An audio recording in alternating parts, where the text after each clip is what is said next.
태국 총리 심판의 날이 얼마 남지 않았습니다. 총리는 한국과의 협력의 중요성 포기하고 경제를 무너뜨리고 중국을 선택했습니다.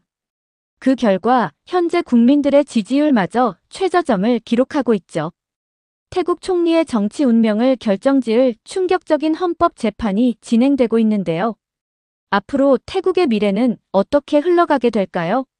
오늘 아침 미국 대학교 정치학과 강의실에서 정말 흥미로운 수업을 들었습니다. 교수님께서는 현대 정치 위기와 민주주의라는 주제로 특별 강의를 해주셨는데 처음부터 끝까지 정말 몰입해서 들을 수 있었습니다. 교수님께서는 수업을 시작하시며 전 세계적으로 정치 지도자들이 법적 윤리적 문제에 직면했을 때 어떻게 대응했는지를 저희 학생들에게 설명해 주셨습니다. 특히 교수님께서 먼저 언급하신 것은 한국의 사례였습니다. 한국에서는 2016년부터 2017년까지 박근혜 전 대통령이 국정농단 사건으로 탄핵당했습니다. 이는 헌법재판소가 명확한 법적 절차에 따라 국민적 요구를 반영한 사례로 기록되었죠. 한국은 정치 지도자가 잘못했을 때 법의 힘으로 교체가 가능하다는 점에서 민주주의의 건강성을 보여주었습니다. 특히 주목할 점은 국민들이 평화적인 촛불 집회를 통해 의사를 표현했고 헌법재판소가 이를 법적 절차로 수용했다는 것입니다. 이어서 교수님께서는 다른 국가들의 사례도 언급해 주셨습니다. 프랑스에서는 대통령이 탄핵 위기에 직면했을 때 주로 정치적 협상으로 해결되곤 했습니다. 일본의 경우에는 총리의 부패 스캔들이 터져도 대부분 사퇴나 내각 개편으로 마무리되었죠. 이탈리아나 브라질 같은 나라들도 비슷한 패턴을 보입니다. 교수님의 설명에 따르면 이러한 사건들이 대부분 정치 지도자의 명예로운 사퇴 또는 끝까지 저항하는 선택으로 갈리곤 했다고 하셨습니다. 그런데 이 대목에서 교수님께서 중국을 예로 드신 부분이 가장 인상 깊었습니다. 중국은 이런 상황에서 법적 절차나 국민적 의사가 반영되기보다는 권력 내부의 밀실 결정으로 상황이 봉합됩니다. 예를 들어 고위 관리들이 부패 혐의에 연루되어도 투명한 사법 절차보다는 당 내부의 징계로 처리되는 경우가 많죠. 이는 체제의 단점이자 국제사회에서 신뢰를 얻지 못하는 이유입니다. 저는 이 부분을 들으면서 정말 많은 생각이 들었습니다. 특히 한국과 중국의 차이점이 너무 극명하게 드러나는 것 같았습니다. 한국의 경우 2016년 최순실 게이트 당시 검찰 수사부터 시작해서 국정감사, 특별검사 수사, 헌법재판소 심판까지 모든 과정이 투명하게 공개되었습니다. 국민들은 매일 뉴스를 통해 진행 상황을 확인할 수 있었고 최종 판결까지 모든 절차가 법에 따라 이루어졌죠. 반면 중국에서는 시진핑 주석 집권 이후 반부패 캠페인을 벌이고 있지만 그 과정이 투명하지 않습니다.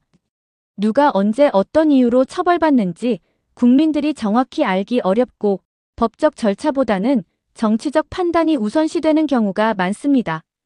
오늘 우리가 다룰 태국의 패통탄 친나와 총리 사건 역시 한국과 중국의 사례를 비교하며 볼 필요가 있습니다. 법과 제도가 정치 지도자를 어떻게 평가하느냐에 따라 나라의 미래가 달라지는 것이지요. 태국은 지금 중요한 갈림길에 서 있습니다. 한국처럼 투명하고 법적인 절차를 통해 문제를 해결할 것인지 아니면 다른 방식을 택할 것인지 지켜봐야 합니다. 자, 이제 태국의 패통탄 친나와 총리 사건을 자세히 살펴보겠습니다. 2025년 6월 15일 패통탄 친나와 총리와 캄보디아 훈센 전 총리 간의 전화통화가 유출되면서 사태는 걷잡을 수 없이 커졌습니다. 교수님의 설명에 따르면 이 전화통화에서 패통탄 총리는 대화 중 태국군 지휘관을 상대편으로 표현하며 외교적으로 매우 민감한 발언을 했다고 하셨습니다. 저는 이 부분을 들으면서 정말 놀랐습니다. 자국의 군 지휘관을 외국 지도자와의 통화에서 상대편이라고 표현한다니 이는 분명히 문제가 될 만한 발언이었습니다. 이런 오디오 클립 하나가 국가의 운명을 흔들 수 있다는 사실은 민주주의 제도의 엄중함을 잘 보여줍니다. 특히 현대 사회에서는 디지털 기술로 인해 어떤 발언도 쉽게 유출될 수 있기 때문에 정치 지도자들의 책임감이 더욱 중요해졌죠. 더 심각한 문제는 이 발언이 단순한 실언이 아니라는 점입니다. 패통탄 총리는 집권 이후 친중 정책을 강력하게 추진해왔는데 이 과정에서 기존의 한국과의 협력 관계를 중단하는 결정을 내렸습니다. 한국은 태국과 다양한 분야에서 협력해왔습니다. 특히 기술 이전, 교육 프로그램, 중소기업 지원 등 장기적이고 지속 가능한 발전을 위한 협력이었죠. 하지만 패통탄 총리는 이런 협력을 일방적으로 중단하고 중국과의 관계를 우선시했습니다. 문제는 이런 친중 정책이 태국 국가 전체의 이익이 아니라 친나와 가문의 개인적 이득을 챙기는데 초점이 맞춰져 있었다는 점입니다. 중국과의 대규모 인프라 사업에서 친나와 가문과 연결된 기업들이 특혜를 받았고 투명하지 않은 계약 과정에서 막대한 이익을 취했다는 의혹이 제기되었습니다. 그 결과 태국 국민들은 경제적 타격을 심하게 입었습니다. 한국과의 협력 중단으로 기술 이전 프로그램이 멈췄고 중소기업들이 받던 지원도 끊어졌습니다. 동시에 중국과의 일방적인 협력으로 인해 태국 경제는 중국에 과도하게 의존하게 되었고 이는 경제 주권을 위협하는 상황으로 이어졌습니다. 태국의 실업률은 6.2%에서 8.7%로 증가했고 특히 제조업 분야에서 일자리가 대폭 감소했습니다. 한국 기업들이 철수하면서 약 15만 개의 직간접적 일자리가 사라졌죠. 반면 중국 기업들은 자국 노동자들을 데려와 현지 고용 창출 효과는 미미했습니다. 이런 상황에서 7월 1일 태국 헌법재판소는 9대 0으로 청원 심리를 받아들였다고 하셨습니다. 저는 이 부분에서 태국의 사법부가 제대로 작동하고 있다는 점에서 약간의 희망을 느꼈습니다. 더 주목할 점은 헌법재판소가 7대 2 판결로 총리 직무를 즉시 정지시켰다는 것입니다. 이는 단순한 정치적 공방을 넘어 법적 절차가 본격적으로 가동되었음을 의미했습니다. 태국의 사법부가 정치적 압력에 굴복하지 않고 법에 따라 판단을 내렸다는 점에서 의미가 큽니다. 교수님께서는 8월 21일에 있었던 법정 출석에 대해서도 설명해 주셨습니다. 흥미롭게도 8월 21일은 패통탄 총리의 생일이었습니다. 그날 법정에 출석한 패통탄은 최선을 다하겠다라는 짧은 답변만을 내놓으며 방어에 나섰습니다. 하지만 구체적인 해명이나 사과는 없었죠. 판결은 다음 주로 예정되어 있습니다. 이는 태국 정치사에 있어서 매우 중요한 순간이 될 것입니다. 한국에서는 대통령이 잘못하면 헌법재판소가 명확하게 판단을 내립니다. 박근혜 전 대통령 탄핵 사건에서 보셨듯이 헌법재판소는 정치적 고려보다는 법리적 판단을 우선시했습니다.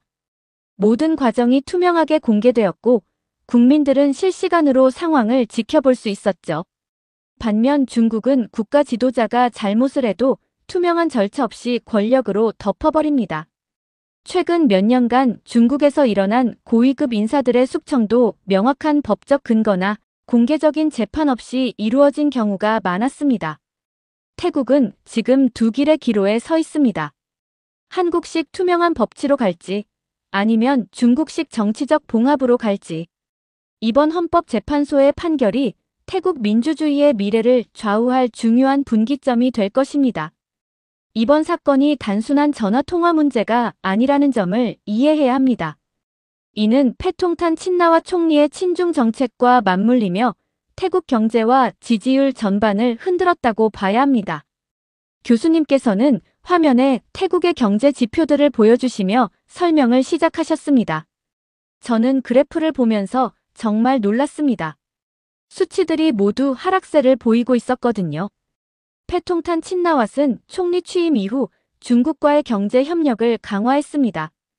표면적으로는 경제 발전을 위한 정책처럼 보였지만 그 결과는 오히려 부정적으로 드러났습니다. 가장 직접적인 영향은 금융시장에서 나타났는데 태국 증시는 약 23% 하락했고 투자자 신뢰는 급격히 약화되었습니다. 문제는 이런 하락이 일시적인 것이 아니라는 점입니다. 외국인 투자자들은 태국이 중국에 과도하게 의존하게 되는 것을 우려하기 시작했습니다. 특히 서구 투자자들과 일본, 한국 투자자들이 태국에서 자금을 빼기 시작했죠. 예를 들어 태국의 주요 수출 품목인 자동차 부품 산업에서 한국과 일본 기업들이 베트남이나 인도네시아로 생산 기지를 이전하기 시작했습니다. 이들은 태국의 정치적 불안정성과 친중 일변도 정책을 우려했기 때문입니다. 중국과 가까워질수록 단기적 지원은 있을 수 있지만 장기적으로 경제가 종속되는 경향이 강합니다. 이는 베트남과 라오스 사례에서도 명확하게 드러납니다. 교수님께서는 베트남과 라오스의 사례를 자세히 설명해 주셨습니다. 라오스의 경우 중국의 1:1로 사업에 참여한 후 GDP의 68%에 달하는 부채를 지게 되었습니다. 베트남도 남중국해 문제로 중국과 갈등을 빚으면서 경제적 압박을 받았죠. 이런 사례들을 보면 중국과의 과도한 협력이 얼마나 위험한지 알 수 있습니다. 반면 한국은 동남아시아 여러 국가와 협력하며 스마트팜, 기상청 협력, 첨단 반도체 등 기술 기반의 경제 지원을 통해 장기적 성장을 돕고 있습니다. 한국의 스마트팜 기술은 베트남, 인도네시아, 필리핀 등에서 농업 생산성을 40% 향상시켰습니다. 또한 한국 기상청의 기술 협력을 통해 동남아시아 국가들의 자연재해 예측 능력이 크게 개선되었죠. 이런 협력은 해당 국가들이 자립할 수 있는 기반을 만들어줍니다. 한국은 투자와 기술 이전을 병행합니다. 예를 들어 한국 기업이 동남아시아에 공장을 지을 때 현지 인력을 교육하고 기술을 이전해서 그 나라의 기술 수준을 높입니다. 하지만 중국은 대출과 부채 의존을 강요합니다. 돈을 빌려주는 대신 자국 기업과 노동자를 보내서 현지 경제 발전에는 별로 도움이 되지 않죠. 이것이 두 나라의 가장 큰 차이입니다. 태국에서도 이런 차이가 명확하게 드러났습니다. 한국과 협력하던 시절에는 태국의 기술 수준이 지속적으로 향상되었고 현지 일자리도 많이 창출되었습니다. 하지만 친중 정책으로 전환한 후에는 태국 경제가 중국에 의존하게 되면서 자립 능력이 오히려 약화되었습니다. 그런데 교수님께서 말씀하신 가장 충격적인 부분은 국민 지지도 변화였습니다. 패통탄 총리의 국민 지지도는 급락했습니다. 특히 주목할 점은 친나와 가문을 전통적으로 지지해온 농촌 지역마저 등을 돌렸다는 것입니다. 농촌 지역에서 친나와 가문에 대한 지지도가 72%에서 34%로 급락했습니다. 농민들은 중국에 종속된 태국은 미래가 없다는 불만을 터뜨리기 시작했습니다. 이는 친나와 가문으로서는 치명적인 타격입니다. 더욱 흥미로운 것은 젊은 층의 반응입니다. 18세에서 35세 연령층에서는 한국처럼 투명한 협력 모델을 추구해야 한다는 목소리가 점점 커지고 있습니다. 특히 대학생들과 젊은 직장인들 사이에서 한국의 발전 모델에 대한 관심이 급격히 증가했습니다. 교수님께서는 소셜미디어 동향도 언급해 주셨습니다. 태국의 소셜미디어에서는 한국 모델, 투명한 협력 같은 해시태그가 트렌드에 올랐습니다. 젊은이들은 한국의 기술 협력 방식과 투명한 정치 시스템을 배우자는 운동을 벌이고 있습니다. 결국 패통탄 총리의 친중 정책은 경제적으로도 정치적으로도 실패작이었다고 평가할 수 있습니다. 단기적인 개인 이익을 위해 장기적인 국가 이익을 포기한 결과가 이렇게 나타난 것이죠. 자, 이제 패통탄 친나와 총리가 직면한 두 가지 시나리오를 차분히 분석해 보겠습니다. 정치학에서는 이런 상황을 게임 이론의 관점에서 접근하기도 하는데 각각의 선택이 가져올 결과를 냉철하게 계산해 봐야 합니다. 첫 번째는 사퇴 시나리오입니다.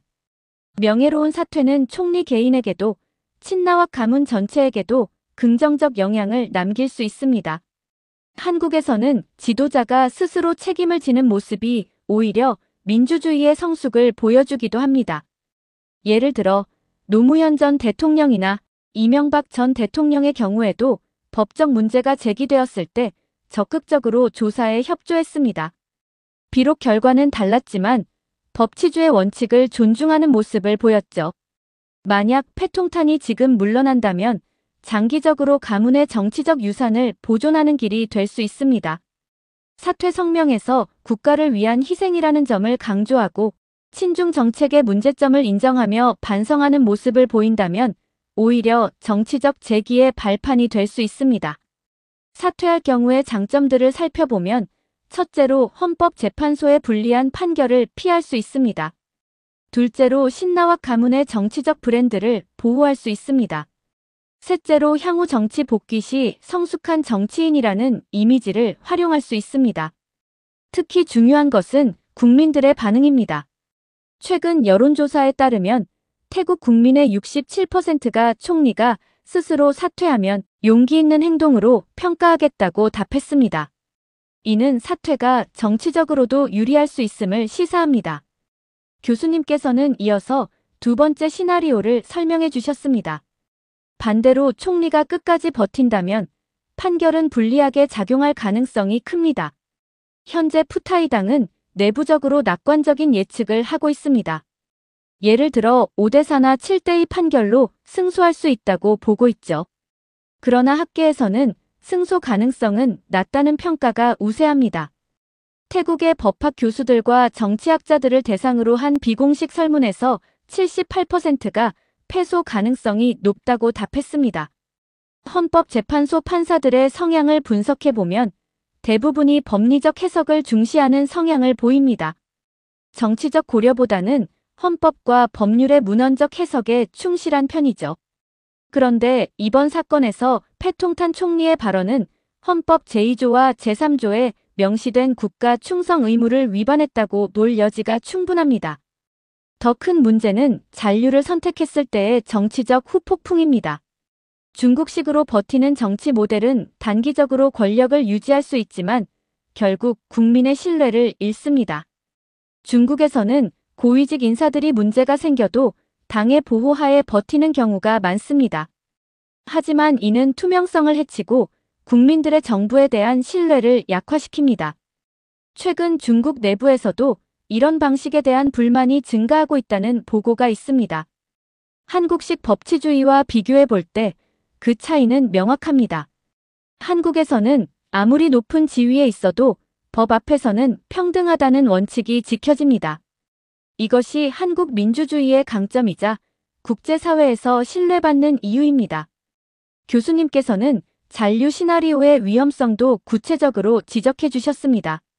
만약 패통탄 총리가 끝까지 버텼다가 패소한다면 그 정치적 타격은 돌이킬 수 없을 것입니다. 헌법재판소의 탄핵 판결을 받은 정치인이 재기하는 것은 거의 불가능하거든요. 이것이 바로 정치학의 흥미로운 점입니다. 합리적 선택과 감정적 선택이 충돌하는 순간이죠. 한국과 중국의 대조적 사례를 다시 확인해보면 한국은 법치주의 원칙 하에서 정치적 문제를 해결하는 모델을 제시합니다. 중국은 권력을 통한 봉합을 선호하죠. 태국은 지금 이 두 모델 사이에서 선택해야 하는 상황입니다. 결국 패통탄 총리의 선택은 개인의 정치적 운명을 넘어서 태국 민주주의의 미래를 좌우할 수 있습니다. 그리고 이는 동남아시아 전체의 정치 발전에도 영향을 미칠 중요한 사례가 될 것입니다. 이번 위기가 단순히 패통탄 친나와 개인의 문제가 아니라는 점을 이해해야 합니다. 이는 친나와 가문 전체의 정치적 존립 문제입니다. 아버지 탁신 친나왓은 여전히 재판을 앞두고 있습니다. 그런데 이번 패통탄의 사건은 가문의 정치적 이미지에 심대한 타격을 주고 있습니다. 최근 여론조사에 따르면 친나와 가문에 대한 국민 신뢰도가 작년 대비 34% 하락했습니다. 특히 젊은 층에서의 지지도 하락이 두드러지는데 무려 47%나 떨어졌습니다. 문제는 친나와 가문의 정치적 정체성이 흔들리고 있다는 점입니다. 전통적으로 이 가문은 서민을 위한 정치, 농민을 대변하는 정치를 표방해왔습니다. 하지만 이번 친중 정책으로 인해 그런 이미지가 크게 손상되었습니다. 한국에서는 특정 가문의 권력이 고착되지 않고 정치 지도자는 선거와 법 절차로 평가받습니다. 예를 들어 박정희 전 대통령의 딸인 박근혜가 대통령이 되었지만 그것이 가문의 권력 세습이라고 보기는 어렵습니다. 그녀는 독립적인 정치인으로서 선거를 통해 선택받았고 문제가 생겼을 때는 법적 절차에 따라 탄핵되었거든요. 그러나 태국은 친나와 가문 중심 정치가 여전히 강합니다.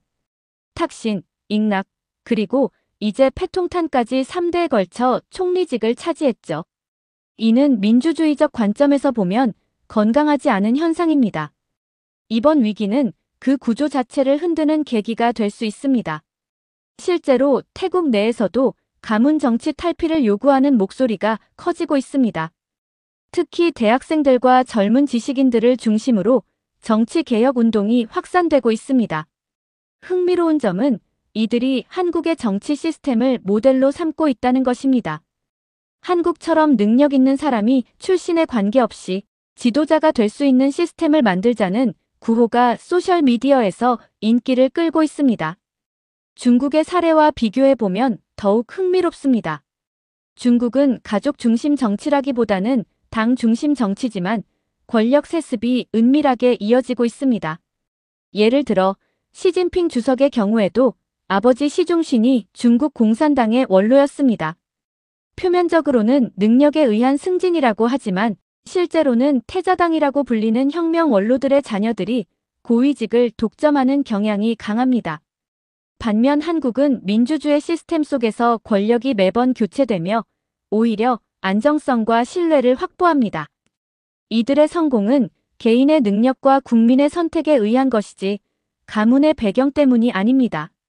태국이 어느 길을 선택하느냐가 향후 친나와 가문의 운명을 좌우할 것입니다. 만약 이번 기회에 가문 정치에서 벗어나 한국식 개방적 민주주의로 전환한다면 태국 정치는 한 단계 발전할 수 있을 것입니다. 현재 친나와 가문은 매우 어려운 선택을 해야 합니다. 첫째, 패통탄을 포기하고 가문의 정치적 생명을 연장할 것인가? 둘째, 끝까지 지지하면서 가문 전체가 몰락할 위험을 감수할 것인가? 만약 첫 번째를 선택한다면 가문은 일시적으로 어려움을 겪겠지만 장기적으로는 재기할 기회를 얻을 수 있습니다. 하지만 두 번째를 선택한다면 태국 정치에서 친나와 가문의 영향력은 영구히 사라질 수도 있습니다. 특히 주목해야 할 점은 태국 국민들의 의식 변화입니다.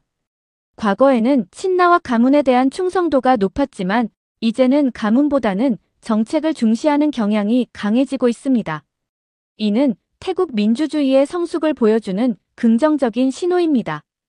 결국 친나와 가문의 미래는 이번 위기를 어떻게 처리하느냐에 달려 있습니다. 한국식 투명하고 책임감 있는 정치를 택할 것인지 아니면 중국식 권위주의적 정치를 택할 것인지 그 선택이 가문의 운명을 결정할 것입니다. 교수님께서는 마지막으로 이번 사건을 종합적으로 평가해 주셨습니다. 패통탄 친나와 총리의 위기는 태국 민주주의와 정치 시스템의 신뢰도를 시험하는 순간입니다. 이는 단순한 개인의 정치적 위기를 넘어서 태국이라는 국가의 정체성과 미래 방향을 결정하는 중대한 분기점이라고 할 수 있습니다. 한국은 동남아시아 여러 나라에서 신뢰받는 파트너입니다. 기술, 방산, 교육, 그리고 무엇보다도 투명한 정치 시스템 덕분입니다. 한국의 K방산 수출이 급증하고 있는 것도, 한국의 교육 프로그램이 동남아시아에서 인기를 끌고 있는 것도 모두 이런 신뢰 때문입니다. 반면 중국은 자본을 앞세워 접근하지만 부채 함정과 정치적 간섭으로 국가들의 반발을 사기도 합니다. 스리랑카의 한반토타 항구 사례, 파키스탄의 과다르 항구 사례를 보면 중국식 협력의 문제점이 명확하게 드러납니다. 이번 태국 사태는 단순히 한 총리의 위기가 아니라 한국식 투명한 민주주의 모델과 중국식 권위주의 모델 사이에서 태국이 어떤 길을 택할지의 시험대라고 할 수 있습니다. 헌법재판소의 판결이 나오면 그것은 태국뿐만 아니라 동남아시아 전체에 중요한 메시지를 전달할 것입니다. 법치주의와 투명성을 택할 것인가, 아니면 권위주의적 봉합을 택할 것인가의 갈림길에서 말이죠. 여러분들이 오늘 배운 것은 단순한 정치 사건이 아닙니다. 이는 민주주의와 권위주의, 투명성과 불투명성, 국가 이익과 개인 이익 사이의 선택에 관한 이야기입니다. 그리고 한국이 어떻게 동남아시아에서 모범적인 파트너 역할을 하고 있는지도 확인할 수 있었죠. 저는 노트를 정리하며 친구들과 함께 강의실을 나섰습니다. 오늘 하루 동안 정말 많은 것을 배웠다는 생각이 들었습니다. 특히 정치적 선택이 개인을 넘어 국가 전체, 나아가 지역 전체에 미치는 영향을 이해할 수 있었고, 한국의 민주주의 시스템이 얼마나 소중하고 모범적인 것인지도 새롭게 깨달았습니다. 앞으로 태국의 상황이 어떻게 전개될지 정말 궁금했습니다. 이렇게 친중 정책을 펼치고 자국을 비난한 태국 총리의 운명이 달린 사연 어떻게 들으셨나요? 한국과의 협력을 포기하고 경제력이 박살이 난 이후 태국 국민들이 생활의 어려움을 겪는 사실이 안타까웠습니다. 그리고 중국과의 협력을 통해 친나와 가문의 이득을 얻으려는 사실이 충격적이었습니다. 여러분들의 의견은 어떠신가요? 다양한 의견을 댓글을 통해 공유해주세요. 긴 영상 시청해주셔서 감사드리고 영상 재미있으셨다면 구독과 좋아요 부탁드립니다. 현재 태국의 국경 지역이 난리가 난 상황입니다. 무리한 채굴로 인해 심각한 환경 오염이 발생했지만 태국 정부는 침묵을 지키고 있습니다. 이러한 이유는 중국의 심기를 건드리면 안 되기 때문인데요. 도대체 태국과 중국 사이에 어떤 사건들이 있었던 걸까요? 안녕하세요. 저는 미국의 대학교에 재학 중인 엘로디입니다.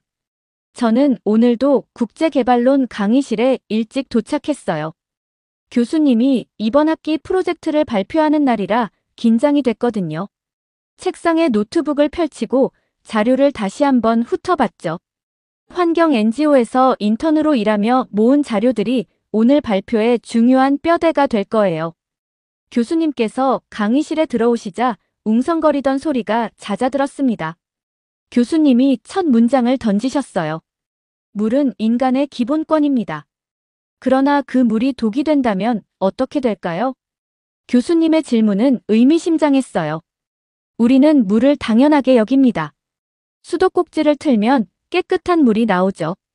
하지만 세계 곳곳에서는 이 당연함이 사치가 되고 있어요. 교수님은 슬라이드를 넘기셨습니다. 인도 겐지스 강의 사진이 화면에 나타났어요. 거대한 강이 검붉게 변색되어 있었죠. 겐지스 강은 수억 명의 인도인들에게 신성한 강입니다. 그런데 지금은 카드뮴 오염으로 인해 그 물을 마시는 것이 생명을 위협하는 일이 되었어요.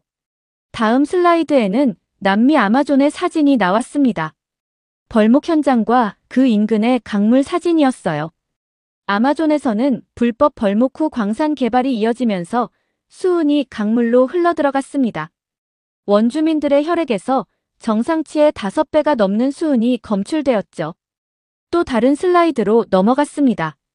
아프리카의 어느 마을, 말라붙은 우물가에 모여있는 아이들의 모습이 보였어요.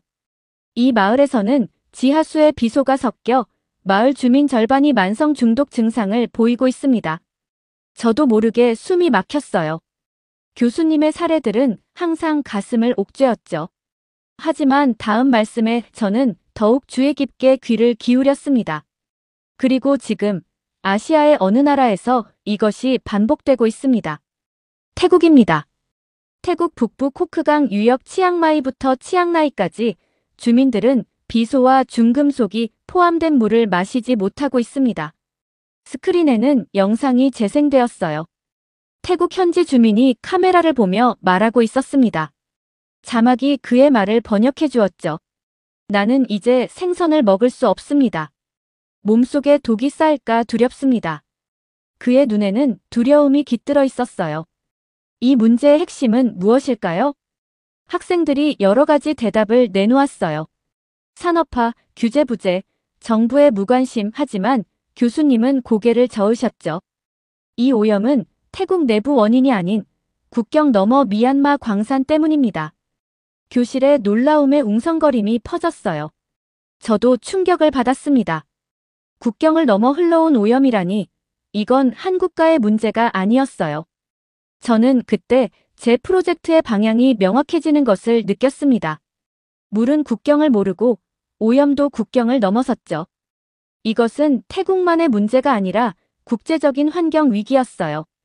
교수님께서 프로젝터 화면을 전환하셨습니다. 태국과 미얀마의 국경 지역이었죠. 태국 코크강의 오염 원인을 알기 위해서는 우리가 미얀마 샨주로 시선을 돌려야 합니다. 교수님은 레이저 포인터로 미얀마 북동부 지역을 가리키셨어요. 샨주는 태국 국경과 맞닿아 있는 지역입니다. 이 지역이 왜 중요할까요? 이곳에는 엄청난 광물 자원이 매장되어 있기 때문입니다. 화면이 바뀌었습니다. 광산 현장의 항공 사진들이 연속으로 보였어요. 샨주에는 망간, 금, 그리고 특히 현대기술 산업에 꼭 필요한 희토류 금속이 풍부합니다. 이런 자원은 현대 산업의 핵심 재료죠. 여러분의 스마트폰부터 전기차 배터리까지 모두 이런 광물들이 필요합니다. 그런데 문제는 누가, 어떻게 이 자원을 채굴하느냐입니다. 현재 이 지역에서는 중국 국영 기업 10여 곳이 활동하고 있으며 이들이 보유한 채굴권은 무려 300개가 넘습니다. 슬라이드가 넘어갔습니다. 이번에는 중국 기업들의 로고와 그들의 개발 현황을 보여주는 차트였어요. 이들 기업의 운영 방식에는 세 가지 특징이 있습니다. 교수님은 손가락을 하나씩 펴시며 말씀하셨어요. 첫째, 환경 영향 평가가 전혀 이루어지지 않습니다. 국제 기준에서는 광산 개발 전 반드시 환경 영향 평가를 실시해야 하지만 이 지역에서는 그런 절차가 생략되었죠. 둘째, 광산에서 나오는 폐수를 무단으로 방류합니다. 광석을 채굴하고 정제하는 과정에서 발생하는 화학물질과 중금속이 섞인 폐수를 그대로 강으로 흘려보내고 있습니다. 교수님은 화면을 넘기셨습니다. 이번에는 미얀마 군부 지도자들과 중국 기업 대표들이 악수하는 사진이었어요. 셋째, 가장 심각한 문제입니다. 이 기업들은 미얀마 군부와 직접 거래합니다. 정상적인 정부 채널이나 국제적 감시를 우회해 계약을 체결하죠. 이는 투명성이 전혀 보장되지 않는다는 뜻입니다. 강의실이 조용해졌습니다.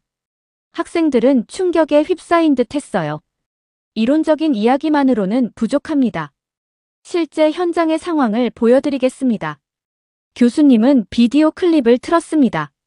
영상은 태국과 미얀마 국경 지역의 마을들을 보여주었어요. 이곳은 코크강의 지류가 흐르는 곳이죠. 영상은 강물을 클로즈업했습니다. 물이 자연스러운 청록색이 아닌 불쾌한 색조를 띠고 있었어요. 보시는 것처럼 강물이 변색되었습니다. 이는 철분과 다른 중금속들이 물에 녹아있다는 증거입니다. 다음 장면은 마을 주민들의 인터뷰였습니다. 노인부터 아이까지 그들은 팔과 다리, 등에 생긴 발진과 반점을 카메라에 보여주었어요. 주민들은 피부병과 호흡기 이상 증상을 호소하고 있습니다. 특히 물과 직접 접촉하는 어부들과 농부들의 증상이 심각하죠. 교수님은 태국 뉴스팀이 제작한 특별 르포르타주로 넘어갔습니다. 이 영상은 태국 현지 언론이 촬영한 것입니다. 국경 지역의 실태를 파악하기 위해 기자들이 위험을 감수했죠. 화면에는 충격적인 장면들이 연속해서 나타났습니다. 강가에 떠있는 물고기 사체들, 2개의 꼬리를 가진 기형 어류, 그리고 가장 마음 아픈 장면은 피부병이 생긴 아이들의 모습이었죠. 이 아이들은 오염의 위험성을 모릅니다. 그저 평소처럼 강에서 놀고 있을 뿐이죠. 하지만 그들이 접촉하는 물과 진흙에는 비소, 카드뮴, 망간, 그리고 수은 같은 중금속이 기준치를 초과하여 포함되어 있습니다. 교수님은 비디오를 일시정지시키고 강의실 불을 다시 켰습니다. 학생들의 얼굴에는 충격과 분노가 뒤섞여 있었어요. 이것이 국경을 넘는 환경 오염의 실체입니다.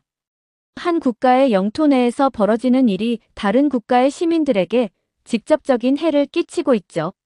그러나 가장 중요한 질문은 이것입니다. 교수님은 잠시 말을 멈추시고 우리를 바라보셨어요. 왜 이 문제가 국제사회에서 제대로 다루어지지 않고 있을까요?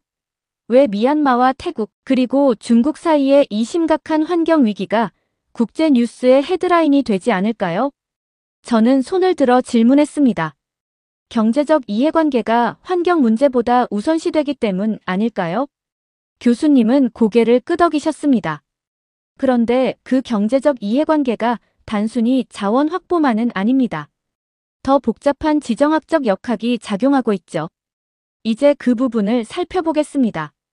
갑자기 한 학생이 손을 들었습니다. 교수님, 중국이 어떻게 미얀마에 그렇게 많은 채굴권을 획득할 수 있었나요? 국제사회의 감시는 없었던 건가요? 교수님은 고개를 끄덕이셨습니다. 아주 중요한 질문입니다. 그 배경을 이해해야 문제의 본질이 보이죠.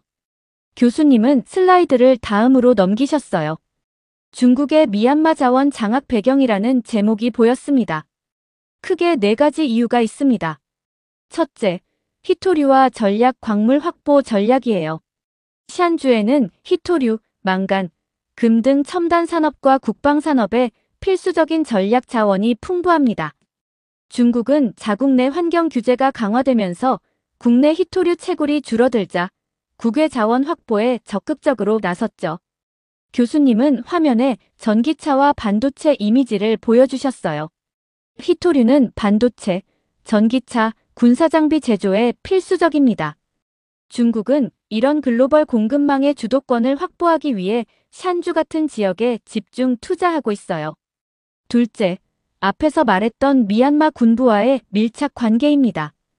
2021년 쿠데타 이후 미얀마 군부는 서방의 제재로 고립되었고 중국과의 경제 협력에 더욱 의존하게 되었어요. 중국은 군부의 무기, 외교적 지지, 인프라 투자를 제공하고 그 대가로 광산 채굴권, 댐 건설권, 각종 개발권을 확보했습니다. 세 번째 이유는 1대1로 전략의 일환이에요.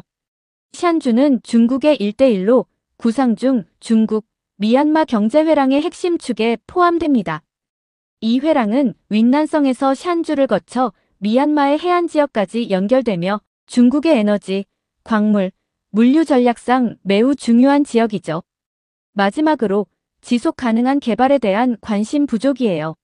미얀마 군부와 중국 기업 모두 단기 이익에만 집중하며 지역사회나 환경 보호에는 관심이 없습니다. 그 결과 값싸고 무책임한 방식으로 광물을 채취하고 폐수는 그냥 강으로 버리는 구조가 만들어진 거죠. 한 학생이 또 질문했습니다. 그렇다면 태국 정부는 이 문제에 대해 어떤 입장인가요? 교수님은 잠시 생각에 잠기시더니 태국 총리의 사진을 보여주셨습니다. 현 태국 총리 패통탄 친나왓은 중국과의 협력을 최우선시하고 있습니다. 태국 경제는 중국에 크게 의존하고 있어요.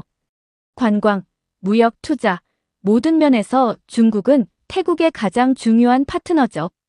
하지만 안타깝게도 패통탄 총리는 자국민의 건강보다 중국과의 관계를 더 중요시하는 모습을 보여왔습니다. 코크강 오염에 관한 여러 보고가 있음에도 불구하고 그는 이 문제를 공개적으로 언급하지 않고 있어요. 오히려 환경활동가들의 목소리를 억압하는 정책을 펴고 있죠. 이것이 국제환경 문제의 가장 어두운 측면입니다. 경제적, 정치적 이해관계가 인간의 생명과 환경보다 우선시되는 현실이죠. 패통탄 총리는 중국을 자극하지 않기 위해 이 문제에 귀를 닫고 있습니다. 그리고 그 대가는 코크강 유역에 사는 태국 국민들이 치르고 있어요. 하지만 문제는 코크강에만 국한되지 않습니다. 오염은 확산되고 있어요. 교수님은 지도에서 강줄기를 따라 손가락을 움직이셨습니다. 2025년 4월 태국 북부에 큰 홍수가 있었습니다. 평소보다 2배 많은 강우량이 기록되었죠. 이로 인해 코크강이 범람했고 상류에서 내려온 오염물질이 더 넓은 지역으로 퍼지게 되었습니다. 홍수로 인해 코크강의 오염물질이 루악강으로 흘러들어갔고 결국 메콩강까지 도달했습니다. 메콩강은 태국에서 가장 중요한 국제 하천 중 하나로 중국, 미얀마, 태국, 라오스, 캄보디아, 베트남을 지나며 수천만 명의 생계를 지탱하는 강입니다. 다음 화면에는 과학보고서 데이터가 표시되었습니다. 국제환경단체가 실시한 수질 조사 결과입니다. 메콩강 유역 총 9개 조사 지점 중 6곳에서 기준치의 10에서 19배에 달하는 비소가 검출되었습니다. 또한 카드뮴, 망간, 수은 같은 다른 중금속도 위험 수준으로 검출되었죠. 환경오염은 생태계에도 심각한 영향을 미치고 있습니다. 화면에 기형적인 물고기 사진들이 나타났습니다. 이렇게 기형인 물고기마저 생기는 상황이 더 광범위하게 나타날 수도 있다는 뜻이죠. 이는 중금속에 의한 유전적 변이의 결과로 추정됩니다. 가장 심각한 문제는 이 오염된 물을 사용할 수밖에 없는 주민들의 고통입니다. 태국 정부는 이런 심각한 상황에서도 마땅한 대책을 내놓지 않고 있습니다. 중국과의 우호 관계를 해치지 않기 위해서죠. 국민의 건강보다 경제적, 정치적 이해관계를 우선시하는 모습입니다. 교수님은 의미심장한 표정을 지으셨습니다. 하지만 과거에 태국의 이런 문제를 해결하는 데 도움을 준 나라가 있었습니다. 학생들이 고개를 들고 교수님을 바라보았습니다. 저도 궁금증에 귀를 기울였어요. 바로 한국입니다. 교수님의 얼굴에 희망의 빛이 스쳤습니다. 한국은 물 관리 기술과 국제 협력에서 세계적인 수준을 보여주고 있죠. 과거 태국의 수질 문제를 해결하는 데 중요한 역할을 했던 한국의 사례를 살펴보겠습니다. 교수님은 갑자기 밝은 표정으로 화면을 전환하셨습니다. 이번에는 한강의 아름다운 전경과 분수대, 그리고 강변을 즐기는 시민들의 모습이 보였어요. 지금까지 우리는 어두운 이야기를 나눴습니다. 이제 희망의 사례를 살펴볼 차례입니다. 교수님은 한강의 전경에서 한국의 지도로 화면을 바꾸셨어요. 한국은 불과 50년 전만 해도 심각한 수질 오염 문제를 겪었던 나라입니다. 1960년대 급속한 산업화 과정에서 한국의 강들은 오염되었죠. 특히 한강과 낙동강은 산업 폐수와 생활 하수로 몸살을 앓았습니다. 그러나 지금 한국은 세계적인 수질 관리 국가로 인정받고 있습니다. 글로벌 물산업 경쟁력 평가에서 세계 최상위권에 속하며 무엇보다 수돗물을 그대로 마실 수 있는 몇 안 되는 나라 중 하나가 되었습니다. 학생들의 표정이 밝아졌습니다. 변화가 가능하다는 희망의 사례였으니까요. 한국의 물 관리 성공 비결은 크게 3가지 정책에 있습니다. 교수님은 첫 번째 슬라이드를 보여주셨습니다. 한국수자원공사의 로고와 수질 모니터링 시스템 사진이었어요. 첫째, 한국수자원공사를 중심으로 한 통합수질 모니터링 시스템입니다. 한국은 물의 취수원부터 가정의 수도꼭지까지 전 과정을 실시간으로 감시하는 스마트 물 관리 체계를 구축했습니다. 이를 통해 오염 발생 시 즉각적인 대응이 가능하죠. 다음 슬라이드로 넘어갔습니다. 동남아시아 여러 국가에 설치된 정수 시설들의 모습이 보였어요. 둘째, 국제환경기구와 협력한 ODA 프로그램입니다. 한국은 자신들의 경험과 기술을 개발도상국과 공유하고 있어요. 특히 동남아시아 각국에 마을 단위 정수시설을 설치하는 사업을 활발히 진행해왔습니다. 지식과 기술의 전수를 통해 지속 가능한 발전을 돕는 거죠.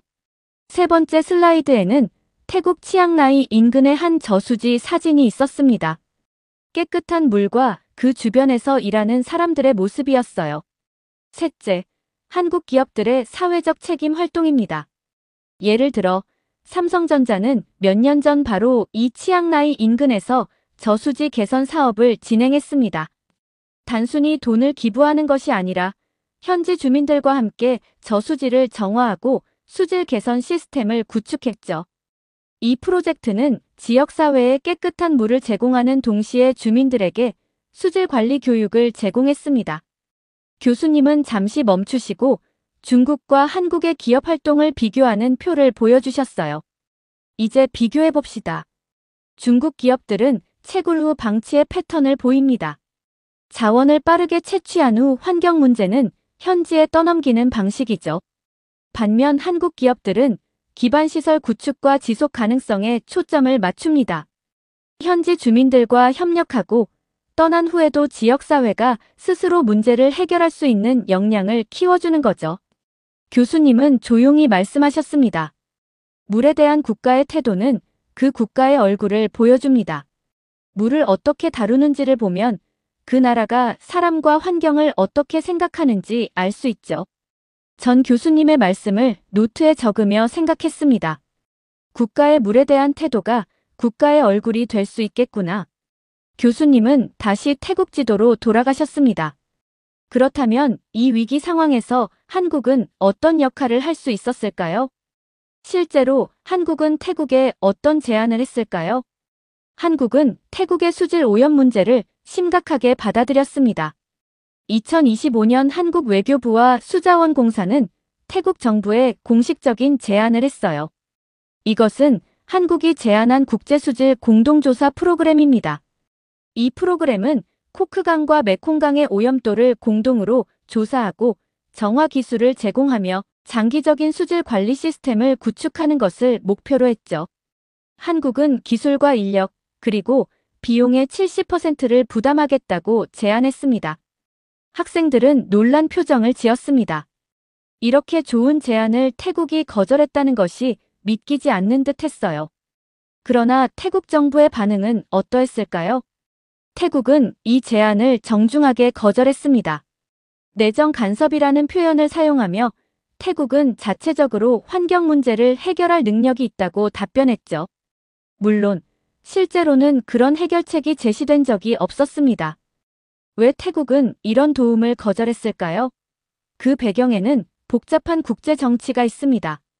중국과의 광산 협력 관계를 유지하려는 태국 정부는 중국의 심기를 거스르지 않으려 했습니다. 한국과 함께 국제조사를 진행한다는 것은 사실상 중국 기업의 활동을 문제 삼는 것과 다름없었죠. 태국 정부로서는 감당하기 어려운 외교적 부담이었습니다. 교수님은 태국 총리의 사진을 보여주셨습니다. 현 태국 총리 패통탄 친나왓은 중국과의 전략적 동맹 유지에 집중하고 있습니다. 그에게 있어 중국은 최대 무역 파트너이자 투자국이며 안보 협력국이죠.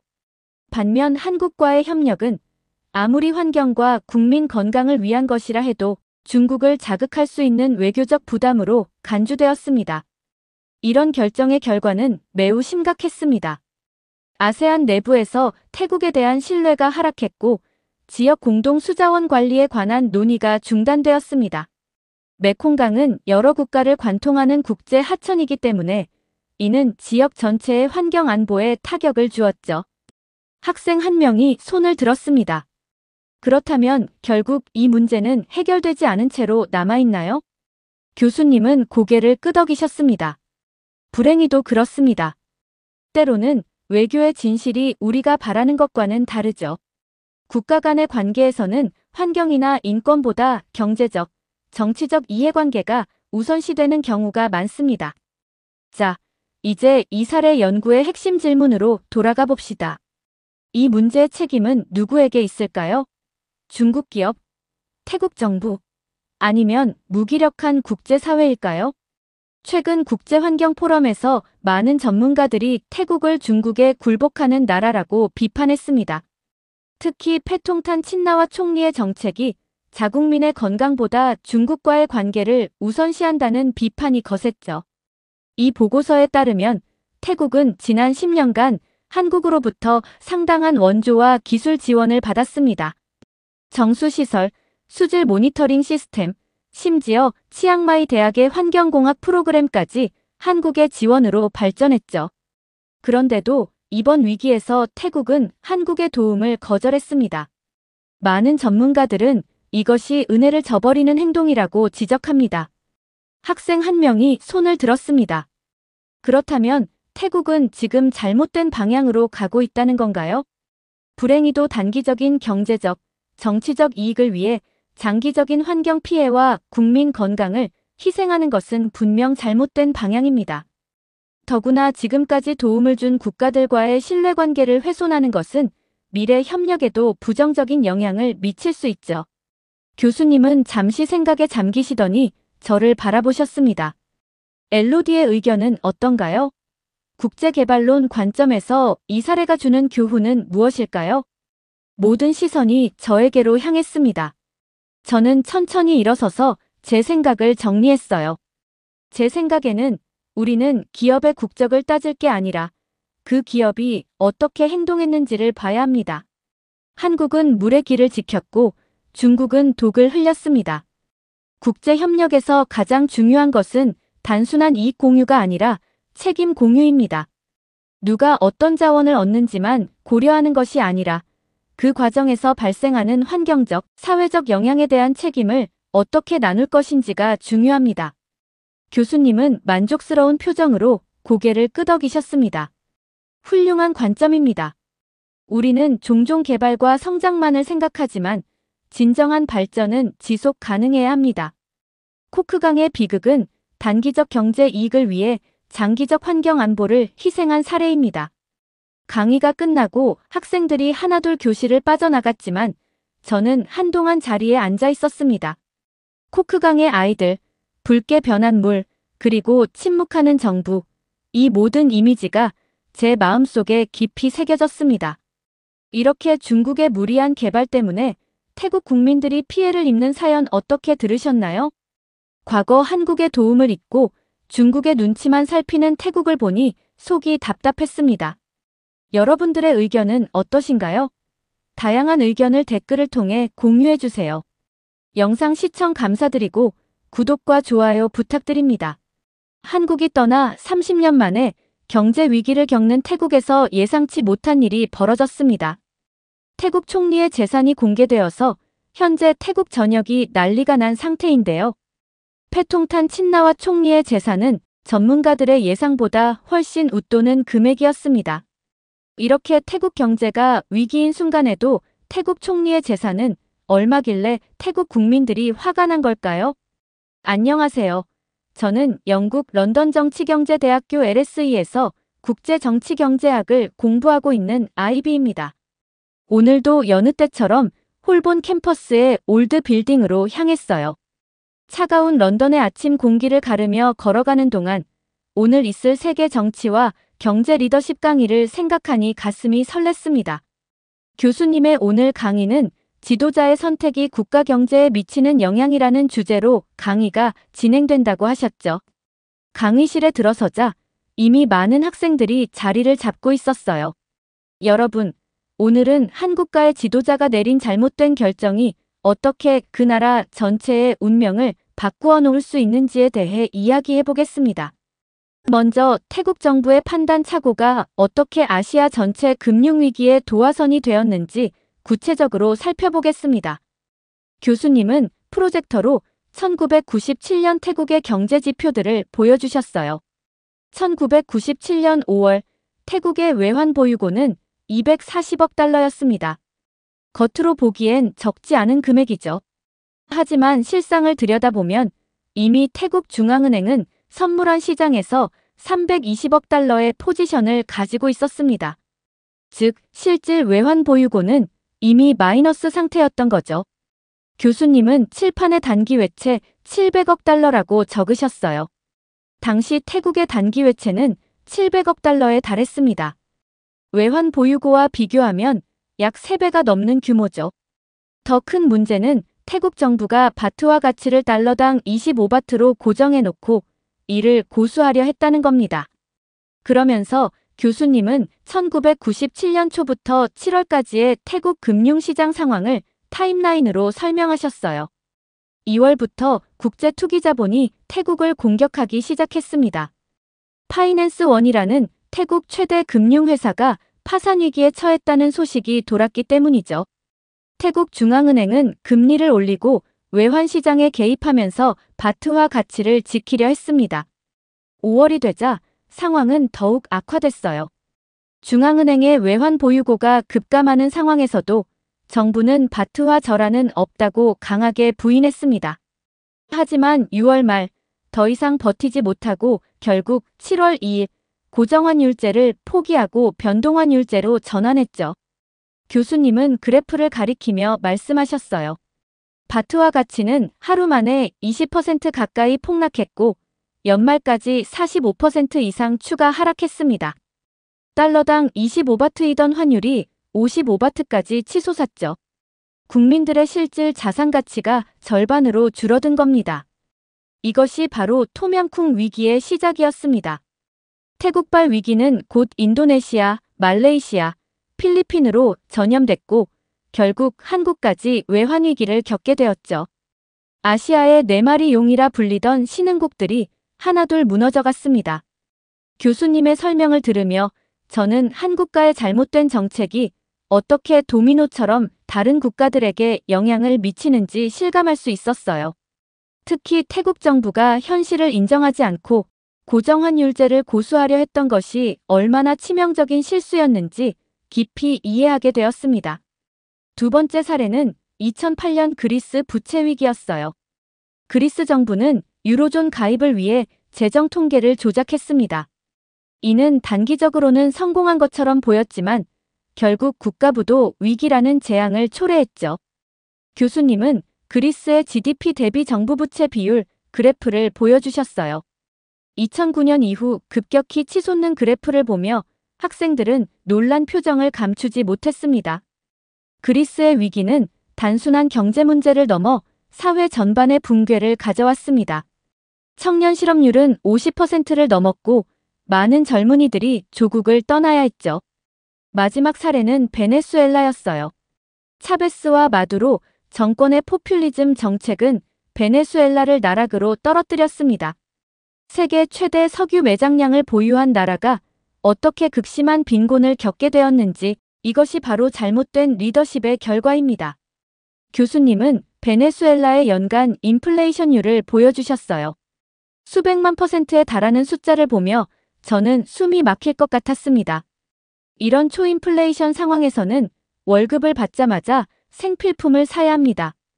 다음 날이면 그 돈의 가치가 반토막 날 수도 있으니까요. 실제로 많은 베네수엘라 국민들이 쓰레기통을 뒤지며 끼니를 해결해야 했습니다. 교수님은 잠시 말씀을 멈추고 강의실을 둘러보셨어요. 여러분, 이 세 가지 사례가 우리에게 주는 교훈이 무엇일까요? 한 학생이 조심스럽게 손을 들었습니다. 정치 지도자들의 단기적인 인기 영합주의가 얼마나 위험한지 보여주는 것 같습니다. 맞습니다. 더 중요한 것은 이런 실수들이 반복되고 있다는 점입니다. 현재 세계 곳곳에서도 비슷한 패턴이 나타나고 있죠. 정치 지도자의 결정은 단순한 정책의 선택이 아닙니다. 그것은 수백만 명의 운명을 좌우할 수 있는 중대한 책임이죠. 현재 진행형인 사례를 하나 살펴보겠습니다. 우리가 방금 전 이야기했던 1997년 태국 금융위기의 발원지, 바로 태국의 이야기입니다. 교수님은 프로젝터에 태국의 친나와 가문 계보도를 보여주셨어요. 친나와 가문은 2001년부터 지금까지 태국 정치를 좌우하고 있습니다. 이 가문의 시작은 통신 재벌 출신인 탁신 친나와입니다. 그는 2001년부터 2006년까지 총리를 지냈죠. 하지만 군부 쿠데타로 실각한 후 해외로 도피했습니다. 교수님은 탁신의 포퓰리즘 정책들을 설명하셨어요. 탁신은 30바트 의료보험, 부채 상환 유예, 마을 기금 조성 등 파격적인 복지 정책을 펼쳤습니다. 이런 정책들은 단기적으로 국민들의 큰 지지를 받았지만 재정 건전성을 크게 악화시켰죠. 그 후 친나와 가문은 계속해서 권력을 장악하려 했습니다. 탁신의 여동생 잉락이 2011년 총리가 됐고 2024년에는 탁신의 막내딸 패통탄이 총리가 되었죠. 태국 역사상 최연소 총리입니다. 강의실 분위기가 긴장감으로 가득 찼어요. 교수님은 최근 패통탄 친나왓의 대표 공약인 디지털 지갑 정책을 설명하기 시작하셨습니다.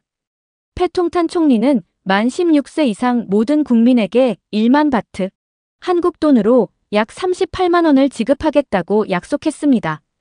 전체 예산이 5,600억 바트, 약 22조 원에 달하는 규모죠. 이는 태국 GDP의 약 7%에 해당합니다. 교수님은 칠판에 숫자들을 적으셨어요.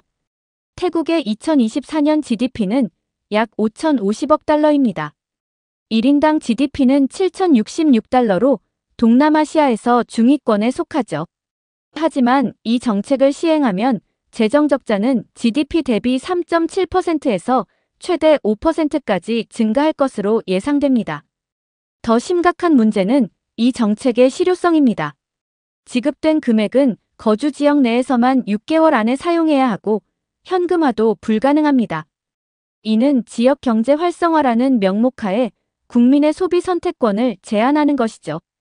교수님은 잠시 말씀을 멈추고 강의실을 둘러보셨어요. 이것이 바로 현대판 포퓰리즘의 전형적인 모습입니다.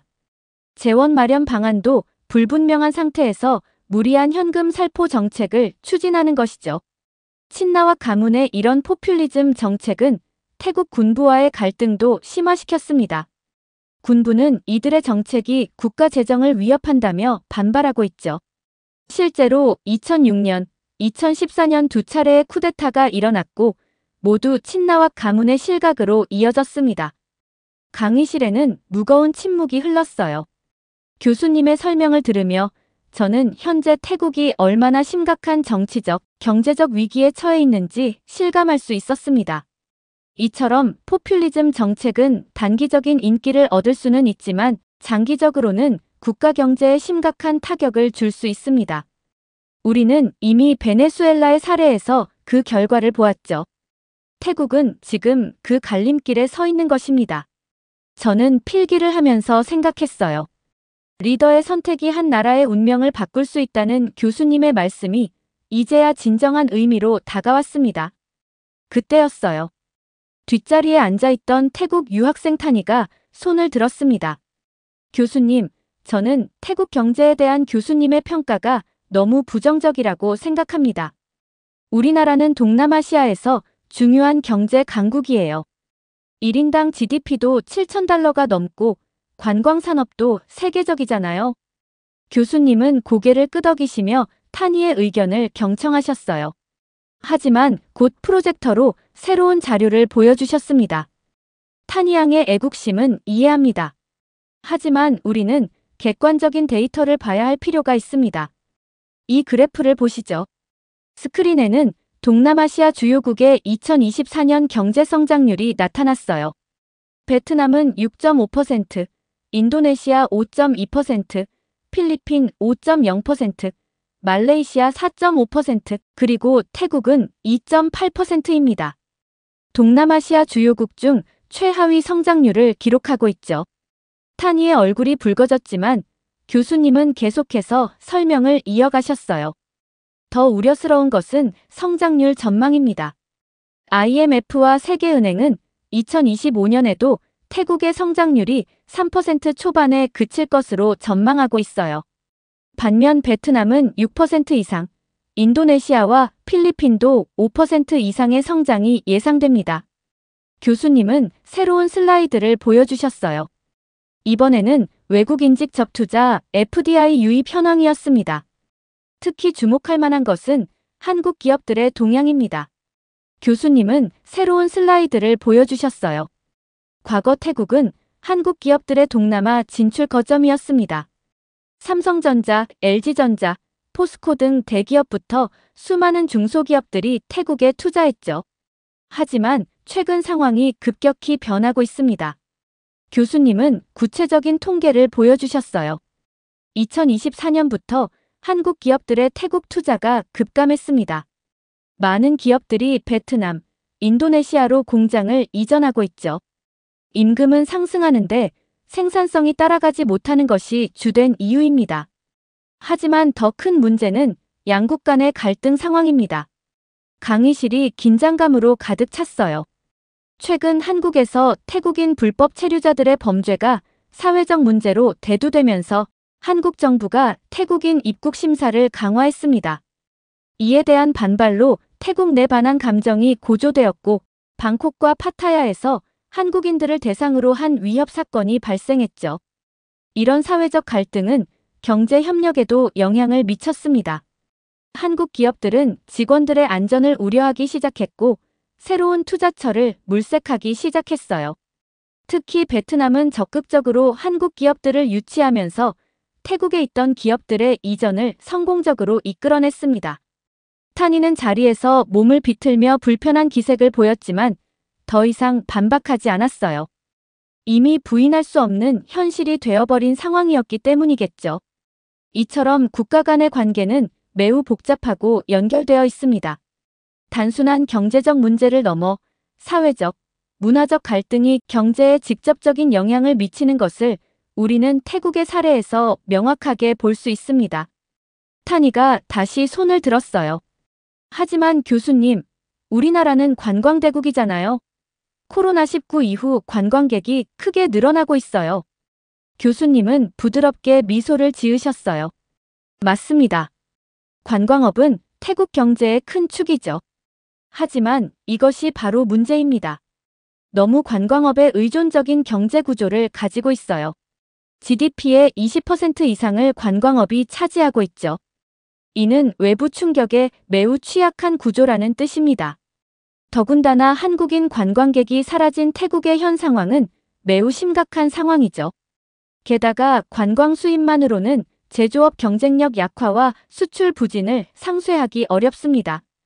태국의 제조업 경쟁력은 계속해서 하락하고 있어요. 특히 자동차, 전자제품 분야에서 베트남에 밀리고 있죠. 교수님은 마지막 슬라이드를 보여주셨어요. 태국의 가계부채 현황이었습니다. 태국의 가계부채 비율은 GDP의 90%를 넘어섰습니다. 이는 동남아시아에서 가장 높은 수준이에요. 여기에 디지털 지갑 정책 같은 무리한 재정 지출까지 더해진다면 교수님의 말씀이 끝나기도 전에 탄이가 자리에서 벌떡 일어났어요. 그래도 우리나라는 발전하고 있어요. 방콕은 아시아의 금융허브가 될 거예요. 하지만 교수님은 차분하게 대답하셨습니다. 탄이양, 애국심은 좋지만 현실을 직시할 필요가 있습니다. 지금 태국은 매우 중요한 기로에 서 있어요. 과거의 영광에 취해 있기보다는 구조적인 문제를 해결하기 위한 노력이 필요한 시점입니다. 그때 앞줄에 앉아있던 한국 유학생 연아가 조심스럽게 손을 들었어요. 제가 한태 경제협력에 대해 조사한 내용을 공유해도 될까요? 교수님께서 고개를 끄덕이시자 연아는 준비해온 자료를 보여주기 시작했습니다. 2000년대 초반부터 2022년까지 한국은 태국의 주요 투자국이었습니다. 삼성전자의 가전제품 공장, LG전자의 TV 공장, 포스코의 철강 공장 등 대기업만 해도 10개가 넘는 대규모 생산시설이 있었고 협력업체까지 포함하면 약 400개의 한국 기업이 태국에 진출해 있었죠.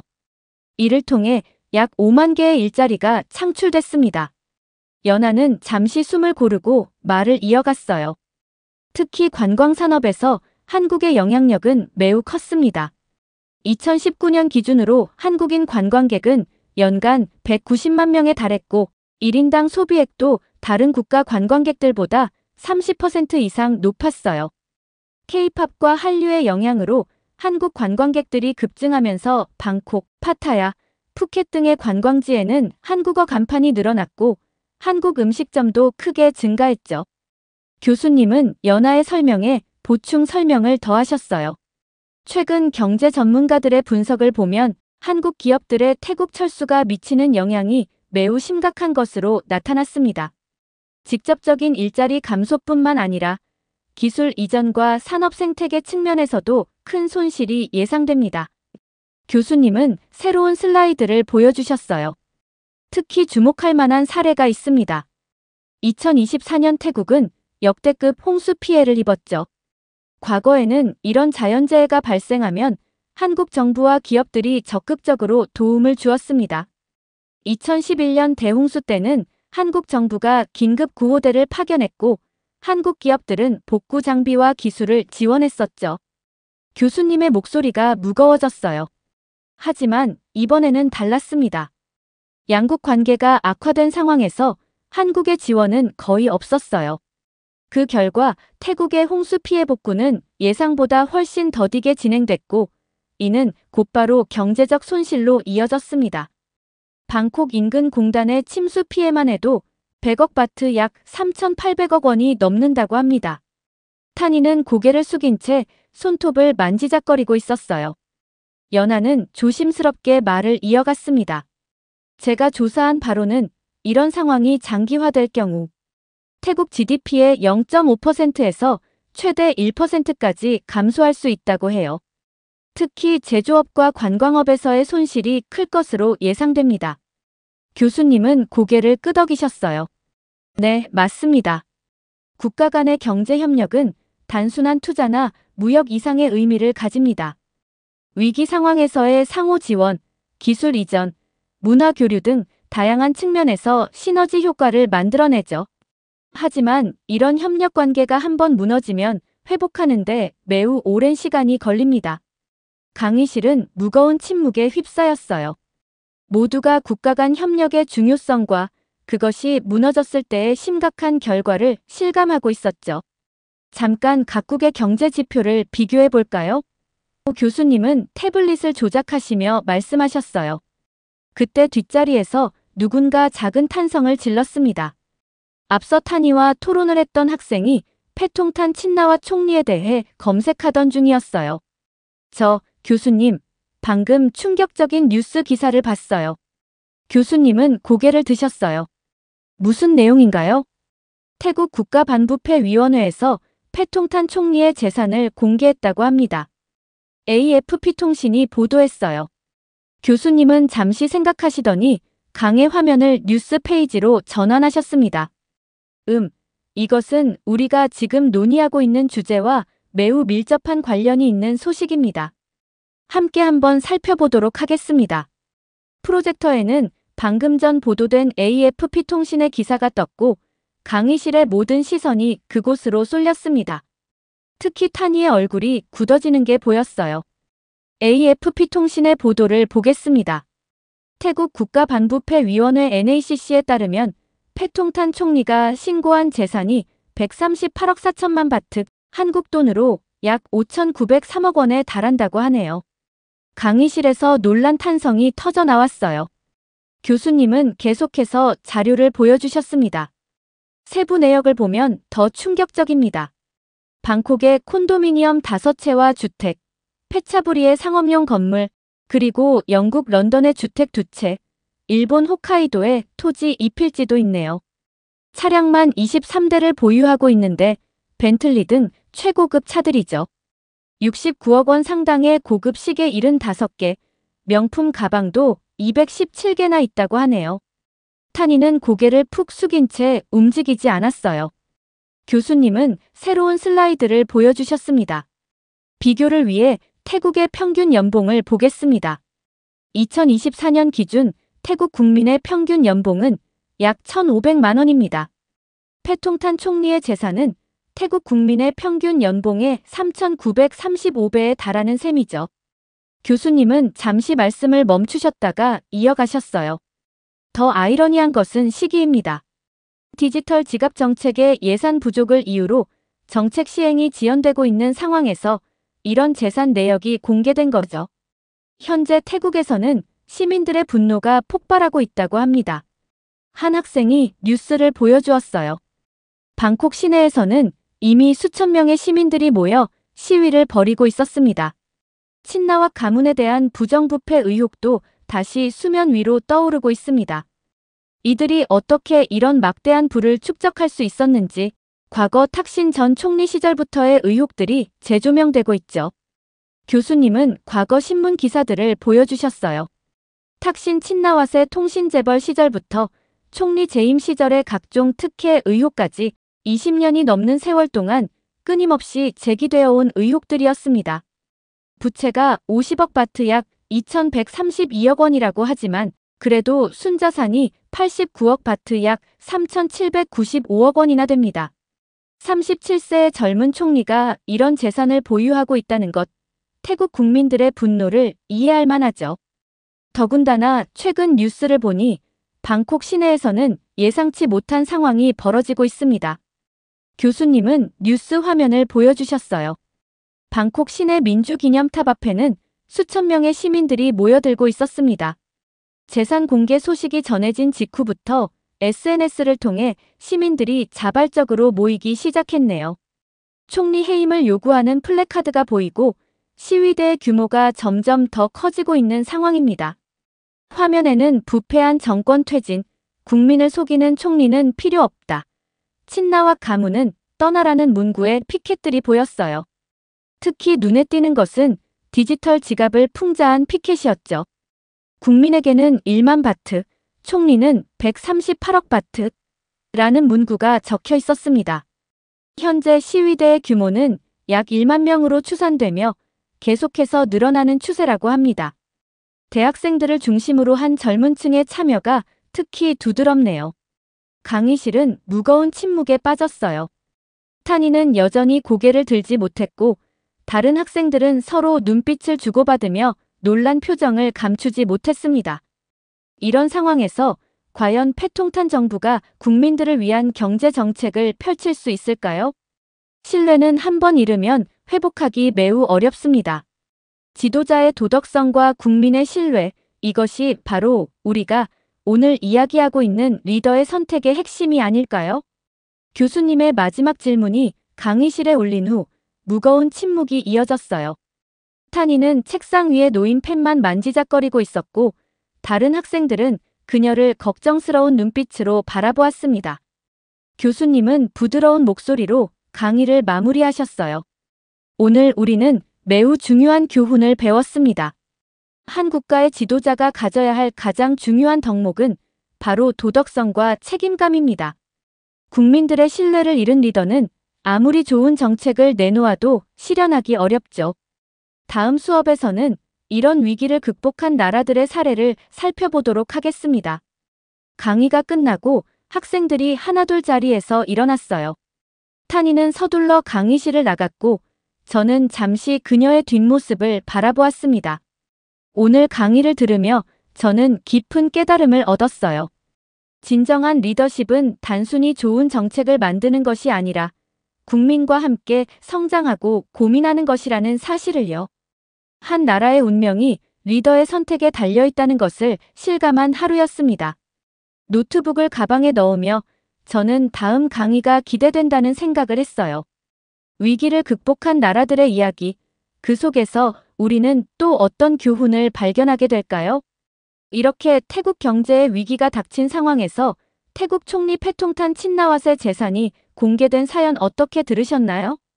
태국 국민의 평균 연봉의 4,000배나 달하는 재산을 그 어린 나이에 소유하고 있다는 사실에 놀랐고 태국 국민들을 생각하지 않고 한국이 철수한 상황에서 국민들이 왜 화가 나는지 이유를 알 것 같습니다. 여러분들의 의견은 어떠신가요? 다양한 의견을 댓글을 통해 공유해주세요. 긴 영상 시청해주셔서 감사드리고 구독과 좋아요 부탁드립니다.